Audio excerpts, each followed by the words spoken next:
sa ilalim ng araw, nakababad. Sobrang hirap. Hindi biro to. Sobrang hirap. Hindi biro. Ubusin natin yung mga kinakain natin kanin kasi sobrang hirap yung pag-aanin nito.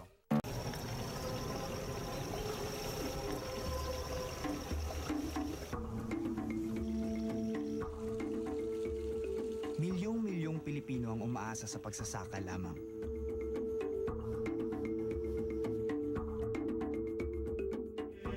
Sa norte, kung saan nagmula ang pamilya ko, malaking porsyento ng mga taong nabubuhay sa pagtatanim. Kung gutom at mahal na bigas ang problema ngayon ng marami sa ating mga kababayan, pati pala ang mismong mga producer ng bigas ay may kanya-kanyang suliranin. Sa lugar na ito, sinasabing matatagpuan ang isa sa ipinagmamalaking klase ng bigas sa bansa, ang native rice, na kung tawagin ay tinawon. Hello. Dito ko nakilala si Nanay Rosario. Oh. Minsan niya nang nilisan ang kanyang lugar. Hindi raw kasi sapat ang ani na mula sa palayan nila para lamnan ang tiyan ng buong pamilya. Pero ngayon, buo ang loob niya at pinasimunuan pa nga ang ritual na ito. Bahagi na ng tradisyon sa lugar ang mga ganitong ritual. Pero tila ang problema ay hindi maitatago kahit sa ganitong sagradong okasyon. Ang kanin na inihanda para sa salo-salo ay hindi ang kanilang sikat na native rice, kundi NFA rice. Ubos na raw kasi ang tradisyonal na bigas mula sa nakaraang ani.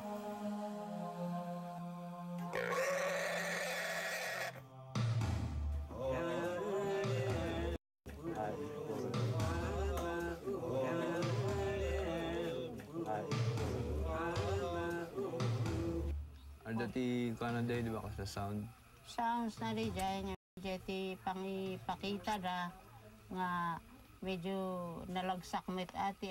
Yung mga tunog na yon sa pamamagitan ng mga Mombaki, ipinapaalam sa atin na nasiyahan ng mga anito sa aming mga alay. Pagkatapos ng salo-salo, tuloy ang pag-aani. Sabay-sabay na umawit ng hud-hud ang mga kababaihan. Tila umaasa na sa sigla ng kanilang awit, maging masigla rin ang kanilang ani kapag narinig ito ng langit. At kahit halos taon-taon ay kapos ang ani nila, ang Diyos na raw ang bahala sa kanila. Sabi ko sa kanan, sabi ni nanay, itong mga darami, iwan na lang to dito. Tayo na lang mabulok, tapos magiging fertilizer na lang para sa susunod na pagtatanim. Magtanim ay gibiro. Nakakangalan. Nipis pa nung nakuha ko pero mabigat na. Maghapong nakahayo ko, sobrang hirap. Gibiro to. Kaya ubusin natin yung mga kinakain natin kanin kasi sobrang hirap yung pag-aani nito.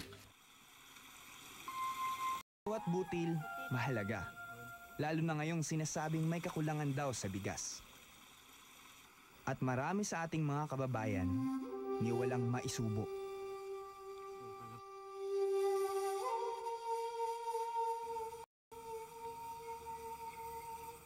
Pag maraming kakain o anak, hindi kakasya to. Kumukuha kami ng NFA rice. Ito yung imbuukan rice. Ito ngayon yung itsura ng inani namin ni Rosario pag nabayo na. Hadi.